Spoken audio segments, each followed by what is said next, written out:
Hello students, I hope आप सब घर में ठीक होंगे।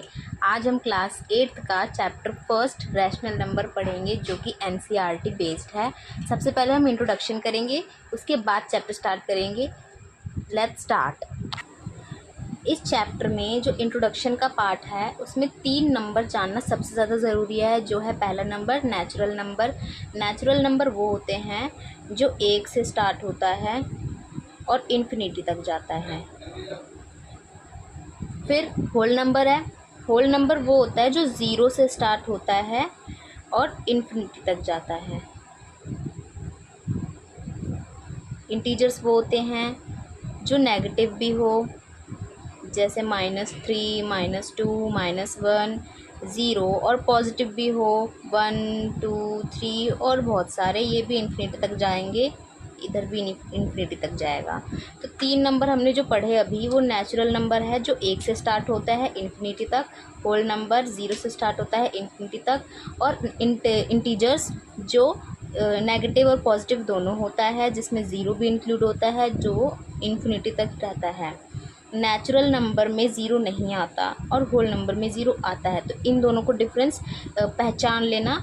हम यही कह सकते हैं कि जो होल नंबर है वो नेचुरल नंबर तो है, लेकिन जो नेचुरल नंबर है वो होल नंबर नहीं है, क्योंकि नेचुरल नंबर में होल नंबर का 0 नहीं है। इसीलिए हम ये कह सकते हैं कि नेचुरल नंबर होल नंबर नहीं है। अब हम आते हैं रैशनल नंबर, जो कि चैप्टर का नाम भी है। रैशनल नंबर मतलब वो नंबर जो PQ की फॉर्म में हो, जिसमें जो Q है वो इक्वल्स टू 0 ना हो, 0 को इक्वल ना हो। एग्जाम्पल देखते हैं। एग्जाम्पल क्या है, जैसे 2/3 हो गया, -2/4 हो गया, या फिर मैं 0/2 लिख देती हूँ। अगर मैंने यहाँ पर 2/0 लिख दिया तो ये गलत हो जाएगा, क्योंकि Q हमारा 0 नहीं होना चाहिए। अगर हम ऐसे लिख देंगे तो ये भी सही है, क्योंकि इसके नीचे कुछ नहीं है, तो इसका मतलब इसके नीचे 1 है। इतना छोटा सा पार्ट था इंट्रोडक्शन का। इसके अब हम चैप्टर करेंगे। चैप्टर में जो एक्सरसाइज है उस पर चलते हैं। तो इस चैप्टर का फर्स्ट एक्सरसाइज है, जिसमें फर्स्ट क्वेश्चन है, name the property under multiplication used in each of the following. हमें 3 पॉइंट क्वेश्चंस दिए हैं, उसमें से हमें बताना है मल्टीप्लिकेशन फॉर्मूले से बताते हैं।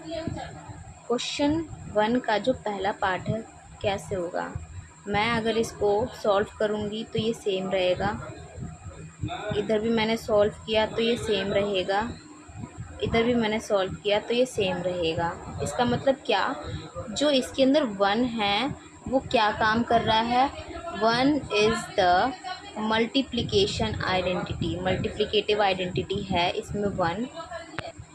क्वेश्चन में हमसे पूछा गया था मल्टीप्लिकेशन यूज़ करके हमें आइडेंटिटी बतानी है, प्रॉपर्टी बतानी है, तो इसमें 1 है जो मल्टीप्लिकेशन के थ्रू सेम आंसर आ रहा है, तीनों साइड्स जो हैं इक्वल हो गई हैं।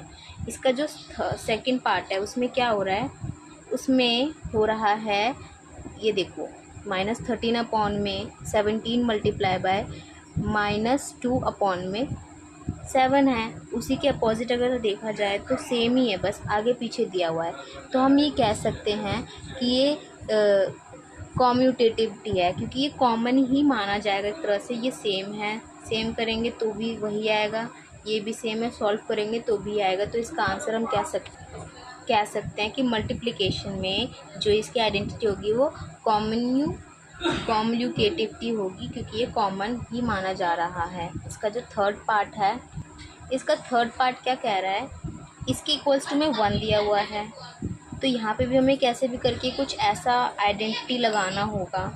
मैं अगर 19 को 19 से, मतलब -19 को -19 से काट दूँ और 29 को 29 से काट दूँ तो इधर भी 1 ही आएगा, ऑब्वियस सी बात है। इसका मतलब क्या कि ये जो इन्वर्सली जो इफ़ेक्ट डाल रहे हैं इस चीज़ को, तो हम कह सकते हैं कि ये मल्टीप्लिकेटिव इन्वर्स है, जिसकी वजह से ये इक्वल आ रहा है।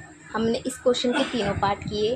पहला क्या था कि जो 1 है इसमें मल्टीप्लिकेटिव का काम कर रहा है, और जो इसमें सेकंड है वो कॉमन का काम कर रहा है, तो क्यूमुलेटिव हो जाएगा। और जो इसमें थर्ड पार्ट है वो इन्वर्स का काम कर रहा है, तो मल्टीप्लिकेटिव का इन्वर्स वाली प्रॉपर्टी काम आ जाएगी। ये था इसका फर्स्ट क्वेश्चन। सेकंड क्वेश्चन पे चलते हैं। तो इसका सेकंड क्वेश्चन क्या है, हमें बताना है प्रॉपर्टी कंप्यूट करके इस क्वेश्चन की कि क्या हो सकती है। तो देखा जाए, ये 1/3 लिखा है, 1/3 मल्टीप्लाई बाय 6 मल्टीप्लाई बाय 4/3। इसमें जो ब्रैकेट है इसका तो कोई मतलब है ही नहीं, बस इसने इनमें कंफ्यूज करने के लिए दे रखा है। वही अगर हम इसके इज इक्वल टू में देखें 1/3 इंटू 6 4/3, इधर भी ब्रैकेट अगर मैं लगाऊं या हटाऊं तो कोई डिफरेंस नहीं है कि सब में मल्टीप्लिकेशन है, कोई अलग चीज़ नहीं है। मैं यहाँ पर 3 को 6 से काटूँ, 3 2 जा 6, तो क्या बनेगा यहाँ पे 2 मल्टीप्लाई बाय 4/3।